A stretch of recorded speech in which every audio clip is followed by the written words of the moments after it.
I was still reeling from what had happened just an hour earlier at work when my phone buzzed. A simple text lit up my screen. "We changed all the locks. You don't have a home anymore." Mom. The words didn't register at first. My thumb hovered over the screen as I blinked at the message, assuming it was some twisted autocorrect mistake. But no, it was real. My own mother, Marilyn Morgan, had just informed me, via text, that I was homeless. I had just walked out of a conference room at Delmore Creative, where I serve as senior marketing manager. I'd spent the last 3 months developing a pitch for our biggest prospective client of the year, Westward Hotels. Hours of research, data modeling, and market behavior breakdowns. But when the moment came, I stood there in disbelief as my coworker, Tessa Kim, presented my entire campaign as if it were hers. Same visuals, same brand voice, even my damn tagline. "Brilliant pivot, Tessa," our creative director had said. "This campaign nails the traveler's psyche in a post-pandemic market." She smiled sweetly, casting me a glance I'll never forget, like she was daring me to say something. I said nothing. Not then. I was too stunned, too humiliated, too cornered by professionalism to scream. Now, as I stood frozen in the elevator lobby with my phone vibrating in my hand, I felt a different kind of betrayal. Gut punch me. My grandmother's house. My house. The brownstone on Wintermere Avenue in Brooklyn. The one legally passed to me in my grandmother Eleanor's will a year ago. Gone. Taken. Not by strangers, but by the people who were supposed to love me unconditionally. Flashback 1 year earlier. My grandmother died peacefully in her sleep at 91. She had lived in that house since she was 25. It was more than bricks and beams. It was her legacy.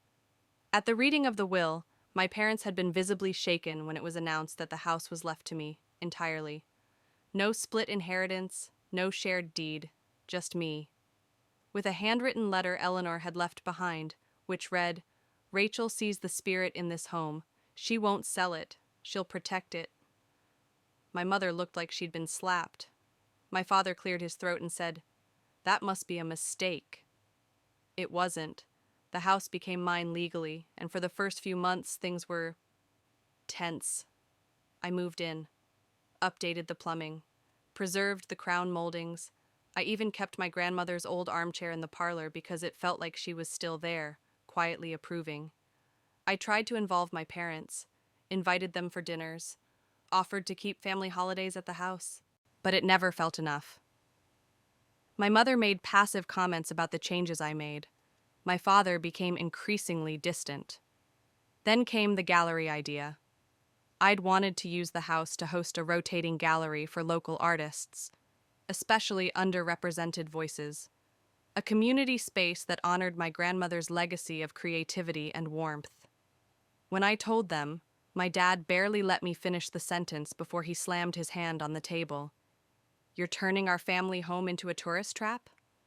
"It's not a tourist trap," I said calmly. "It'll be private, by appointment only. I've checked city ordinances. It's legal under historical building exemptions." My mother shook her head. "You think Grandma would have wanted strangers trampling through her house?" I looked her dead in the eye. "I think she trusted me to decide." After that dinner, my parents left in a fury. My younger brother Dylan stayed behind to help clean up. "They're just hurt," he said. "They thought they'd retire with money from the house." "Well, they didn't earn the house," I replied. "They just assumed they'd get it." Back to the present. I climbed out of my Uber in front of the brownstone and walked up the familiar steps, my suitcase wheels clattering behind me, but my key didn't fit. I tried again, and again. The deadbolt had been changed. My heart kicked into panic. I checked the mail slot. No mail. The porch light had been replaced with a motion sensor that wasn't there last week. I reached for my phone. No answer from Mom. Voicemail from Dad. Dylan picked up after the second ring. "Did you know?" I asked. "About what?" "Mom and Dad changed the locks on my house." Silence. Then, "Rachel, I didn't know they'd actually do it. They threw my stuff out, Dylan." I glanced around and saw 3 black trash bags piled by the bushes. I opened one, my clothes. The second, my shampoo and toiletries. The third, family photos, broken frames, books. I felt nauseous. You have to come let me in. I I don't have a key. I almost laughed. You're kidding. I can't get involved, Rachel. It's complicated. Complicated. That was always Dylan's favorite word for I'm choosing not to pick a side. You have picked a side, I snapped, hanging up. I texted Emily, please come get me, now. While I waited, I sat on the porch steps guarding the bags that contained my life, afraid the neighbors would call the cops and label me a trespasser. A few cars slowed as they passed, curious, judging. By the time Emily pulled up, I was shaking. She helped me load the bags into her car, muttering under her breath. This is unhinged. They can't do this. I have a deed, a will. It's my house. At her apartment, I tried to sleep on her futon, but every time I closed my eyes, I saw that text from my mother. Every word was a wound. Every silence from my father was a dagger. They hadn't just rejected my ownership, they'd rejected me. The next morning, I called Naomi Blake. I need a lawyer, I said flatly. She asked a few questions, her voice calm, reassuring. When I explained everything, she said, this is a classic case of illegal eviction. You have a valid deed and a will. Your parents have no right. We'll file for an emergency injunction. I felt the first flicker of relief, but also rage. They had crossed a line, not just legally, morally, emotionally. Emily handed me tea. You okay? I'm done trying to make them understand, I said. Now I'm going to make them regret it. If you've ever been pushed out or discarded despite doing everything right, type 1. You're not alone. The subject line read, Ethics Concern, Rachel Morgan. It was an internal email, flagged as high priority, copied to HR, legal, and my boss. I read it 3 times, my pulse hammering louder with each word. It accused me of using proprietary data from Delmore Creative in personal business endeavors, specifically leveraging confidential strategy materials for outside projects connected to a disputed inheritance. It didn't take a genius to guess where it came from. My parents had not only locked me out of my home, they were now trying to end my career. I was sitting in the break room when I read it. My coffee went cold. My hands went clammy. I felt a wave of humiliation rise as I heard Tessa's voice outside the door, laughing with someone from finance. She paused when she walked in and saw me. Hey, you all right? You look like you've seen a ghost. I forced a smile. Just a lot on my plate. Tessa's eyes narrowed, too polished to ask more, but too delighted to hide the curiosity. She pulled a yogurt from the fridge and left without another word. When I got back to my desk, my boss, Ron, called me in. Rachel, he said, lacing his fingers, there's something I need to ask you directly, and I want you to know this comes from a place of support. My heart sank. Is there any truth to this email? He turned his monitor so I could see. It was a formal complaint filed under an anonymous HR portal, linking me to misuse of privileged data and ethical conflicts tied to my personal inheritance situation. I laughed. I couldn't help it. No, I said firmly. This is a smear campaign, and I know exactly where it's coming from. He looked uncomfortable. Family? I nodded. And someone here is helping them. I didn't say Tessa's name, but he didn't ask. Rachel, I want to believe you. You've been one of our strongest team leads. But this, he gestured toward the screen, this kind of accusation can't be ignored. HR is opening a review. You'll stay on for now, but keep your head down. Back at Emily's apartment, I screamed into a pillow. They're trying to erase me, I said. Not just from the house, but from my life, my identity. Emily was quiet for a long moment before she said, You need to go full offense. What would your grandmother have done? I knew exactly what she would have done. She would have documented everything, stood up in court, and dared them to bury the truth. Naomi Blake, my attorney, had been working fast. She filed an emergency injunction and began preparing a case for damages. That night, she called me with an update. They've retained counsel, a guy named Frank Delaney, aggressive, specializes in familial disputes. They're gearing up for war. Let them, I said quietly, because so am I. Naomi paused. her voice softening. This might get uglier than you expect, Rachel.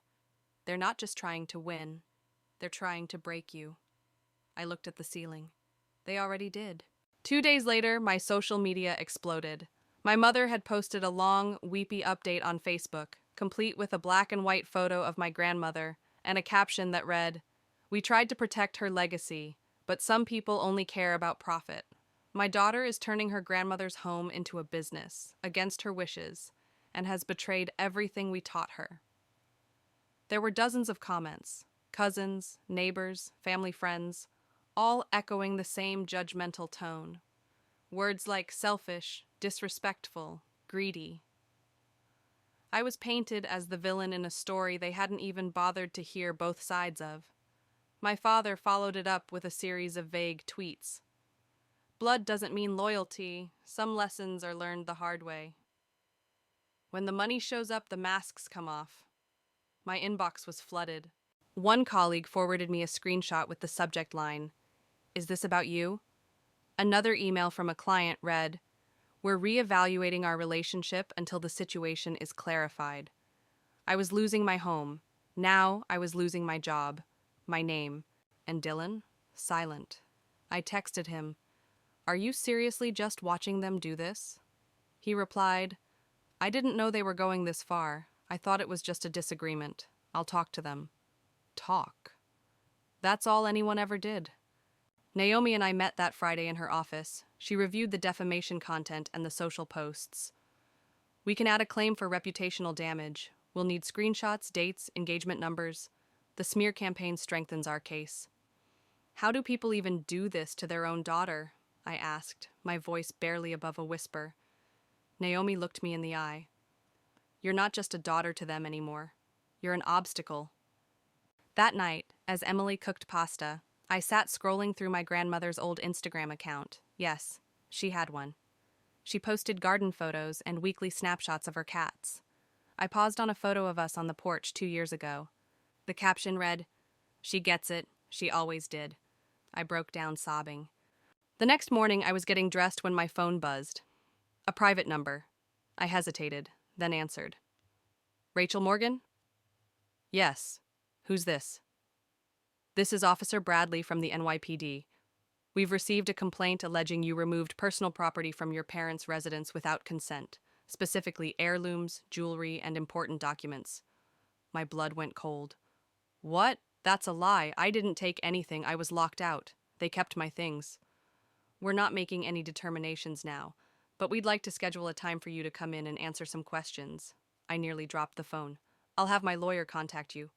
As soon as I hung up, I called Naomi. "They filed a police report?" I asked. "Classic tactic," she said. "They're trying to build a narrative that you're unstable, manipulative, and now a criminal. They want you off balance, scared." "It's working," I whispered. "They're playing dirty," she continued. So will we, but legally. If you've ever had people try to ruin your life with lies, but you kept standing anyway, type 2. Your truth still matters. That evening, I received an anonymous email with the subject line, "Your grandmother, things you don't know." Inside was just a single sentence. "They tried to declare her incompetent before she died. I was there." Attached? A phone number and a name I didn't recognize. But my gut told me this wasn't another trick. It was proof, or a trap. Either way, I was done being afraid. The flash drive was smaller than a paperclip, tucked inside a manila envelope that smelled faintly of lavender and cedar. But what it contained was more explosive than anything I had found in the courtroom or on my parents' social media slander campaign. And it had been hiding in a desk drawer 2 hours outside the city, in the cottage of a woman I barely knew. "Your grandmother asked me to keep it safe," said Aunt Linda, Eleanor's estranged younger sister. Her fingers were thin and steady as she slid the envelope across the table. "She was afraid of what your mother and father might do if they got desperate." My heart pounded. I stared at the envelope for a long moment, afraid to touch it. "What's on it?" I asked, though deep down I already knew. Her words, her fears, and, more importantly, her proof. Rewind 24 hours. After the anonymous email claiming my parents had tried to declare my grandmother incompetent, Naomi insisted I investigate it, but cautiously. A phone call later, I was connected to Aunt Linda, a woman I hadn't seen since I was 11. She'd been exiled from family holidays long before I was old enough to ask why, but she had answers and receipts. I'd borrowed Emily's car and made the drive in silence.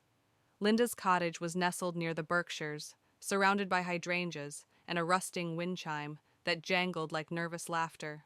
She opened the door before I knocked. "You look just like her," she said. Back in her small kitchen, I flipped open the envelope. Inside were a handwritten letter from my grandmother detailing how my parents pressured her for months to sell the house.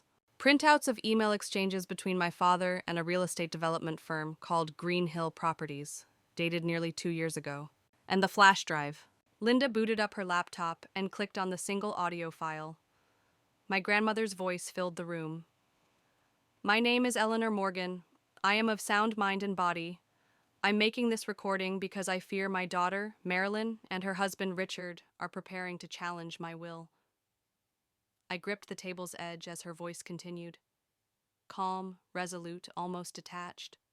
She spoke about how they'd tried to convince her she was forgetting things, how they brought in a doctor without her consent, how she overheard them discussing having her declared mentally unfit to seize control of her assets, and then she said my name. "I've chosen Rachel because she sees this house for what it is, not just a property, but our story. I know she will protect it, and I want no one, especially Marilyn or Richard, to interfere." I covered my mouth. My chest heaved and tears stung my eyes, but I refused to cry.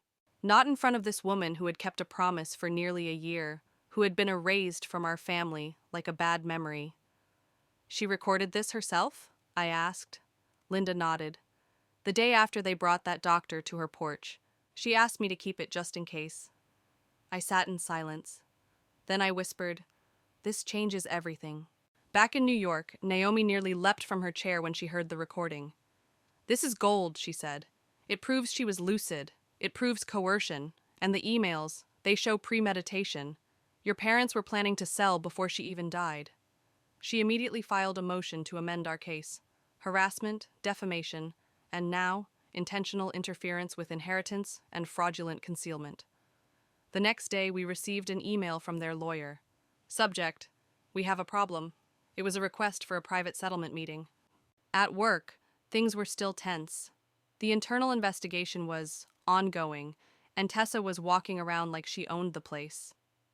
But that changed when I caught her in the elevator, laughing with one of the partners about a pitch deck mix-up. "You mean the one I built and you stole?" I said. Her smile dropped. "You can't prove anything." Naomi had advised me not to engage, but I was done being quiet. "Maybe not," I said. "But if HR keeps digging, I bet they'll notice how our server logs match the download timestamps from your IP address." She paled. That evening, HR emailed me to schedule a follow-up, and 2 days later, Tessa was escorted out of the building. My boss, Ron, stopped by my desk and gave me a nod. Not an apology, but acknowledgement. It was enough. Back at Emily's apartment, I opened the flash drive again, not for legal ammo this time, but for comfort. I replayed my grandmother's voice while sipping tea, letting her calm conviction settle into my bones. She had known. She had prepared. She had trusted me. And now I had proof. The settlement meeting was scheduled for Friday. Naomi warned me not to expect real contrition. "They'll act remorseful because they've been cornered, but remember, they tried to destroy you. For money, for control. That doesn't vanish with one signature." I nodded. I didn't want revenge. I wanted justice. I wanted them to admit they were wrong. But most of all, I wanted them out of my life. If you've ever found something, an email, a recording, a letter, that finally proved you were right all along, type 3. Sometimes truth really does come back around. Just before I went to bed, my phone buzzed again. A text from a number I didn't recognize. It read, "You think the house was the only thing they lied about?" Attached was a photo. My grandmother, sitting on the porch. In the background, my father, holding a file labeled Morgan Trust. The timestamp? 6 months before she died. 4 months before the will was changed, and 2 months before they tried to have her declared unfit. My stomach dropped. What else were they hiding? The courtroom was colder than I expected, not in temperature, but in atmosphere. Clinical, quiet, almost hollow, like the place had heard too many lies over the years to react to new ones. My parents sat across the table from me, flanked by their attorney. My mother, Marilyn, wore a stiff navy suit I'd never seen before. Her expression was blank, but her foot tapped nervously under the table. My father, Richard, looked older, his hair thinning more than I remembered, the veins in his hands bulging as he clenched his fists. They hadn't seen the flash drive yet. They didn't know what was coming. "Shall we begin?" Naomi, my attorney, said calmly. Her voice was like velvet stretched over steel. Their lawyer, Frank Delaney, gave a tight nod. "My clients are prepared to return all items removed from the property and to issue a written acknowledgement that Miss Morgan is the legal heir to the brownstone." "That's not enough," Naomi replied, sliding a printed list across the table. "You'll also retract the public accusations, cover Rachel's legal expenses, and pay compensation for emotional and professional damages. 50,000 minimum." My father scoffed. "That's absurd." Naomi didn't flinch. "What's absurd is attempting to erase your daughter from her own life." That was when she pulled out the USB drive. "Before we go any further," she said, plugging it into her laptop, "I think it's important for everyone here to understand what evidence we have now." She hit play, and my grandmother's voice filled the room. The effect was immediate. My mother's face went pale. My father shifted in his seat, eyes narrowing, but he didn't interrupt. He couldn't. My grandmother's words, clear, calm, devastating, spoke louder than any cross-examination. When the audio ended, Naomi added, "We also have documentation of attempted elder coercion, prior negotiation with developers, and concealed communications regarding the house sale, dated before Eleanor Morgan's passing." Delaney asked for a break. When they returned, the atmosphere had changed entirely. Later that day, I walked back into my house for the first time in months, this time with a locksmith and a police escort. It felt like entering a crime scene. My grandmother's favorite copper pots, gone, the old hand-stitched curtains, replaced, family photos, stripped from the walls. Everything sentimental had been removed with surgical precision. "They tried to erase her," I whispered, stepping into the parlor, "just like they tried to erase me." "Document everything," Naomi reminded me, snapping photos. In the bedroom, I found the mattress stripped bare, drawers empty, a single note left behind. "You made this worse than it had to be." My mother's handwriting. The next blow came quietly, the way corporate cruelty always does. Ron, my boss, called me into his office. "Rachel," he said, "I've been reviewing your recent performance." My stomach dropped. "Is this about the HR report?" "It's been retracted. You have the legal statement." He nodded. "Yes, and I appreciate you sharing that. But there's still the matter of the Westward Hotel's account. They're concerned about the negative press. I'm afraid we'll have to reassign it." "Reassign it?" My voice cracked. "I brought them in. I wrote that campaign. You know that." "I do. But sometimes optics matter more than credit." I walked out of his office shaking. It was never just about the house. My parents didn't just take my keys or my reputation. They had created a ripple effect that reached every corner of my life, my work, my friendships, my identity. The lies they planted were still sprouting in places I hadn't yet seen. I went home, sat in the parlor, turned on the recording one more time. I trust Rachel. I know she'll do what's right. That night I made a decision. I wasn't just going to reclaim the house. I was going to reclaim the narrative. We went back into negotiations the following week. This time it wasn't just about settlement, it was about terms. Final, binding, public. They would issue formal letters of retraction to every person and organization they had misled, including my employer. They would return all personal belongings, pay $50,000 in damages, and agree to stay 100 yards away from the property, unless invited. They signed, reluctantly. My father muttered something about legal blackmail, but I didn't even blink. As they left the conference room, my mother paused. "Rachel," she said, voice low, "this is still your family. Is all of this really necessary?" I looked at her dead in the eyes. "You filed false police reports. You tried to ruin my name, my job. You took my things and threw me out like trash." I waited a beat. "So yes, it's necessary. If you've ever had to fight for your truth when no one else stood up for you, type 4, you're not alone." The gallery opened 6 weeks later. We called it the Porch Light, in honor of the wraparound porch where my grandmother and I spent so many afternoons. Our first exhibit featured local artists exploring themes of memory, inheritance, and personal truth. The opening night was full of awkward reunions. Neighbors who once avoided me now shook my hand. Strangers who had followed the story online brought flowers. Emily cried when she saw her own photo series framed in the corner. Even Dylan came. He brought a framed picture of our grandmother, standing in the same spot I now stood. "I found it in one of Dad's old photo albums," he said quietly. "Thought it should come home." I took it from him. "Thank you," he nodded. "I'm sorry I didn't stand up sooner." I nodded back. "You're here now." And then, just before we closed for the night, Marilyn walked in. She looked smaller, older, a shadow of the mother I remembered. She didn't speak at first, just walked through the gallery, pausing at one painting, then another. Finally, she looked at me. "Your grandmother would have approved," she said. "It wasn't an apology, it wasn't accountability, but it was something."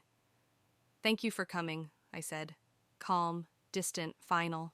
As she turned to leave, I noticed her pause by the fireplace. Her hand brushed the edge of the mantel. And then she looked back at me, her eyes unreadable. "You always did take after her more than me," she said. Then she was gone. Later, as I locked up, I walked through each room, touching the walls like they were pages in a story I was finally writing myself. And in the study, I found something strange. The bottom drawer of my grandmother's old desk, previously empty, had a false panel. Behind it, a velvet pouch.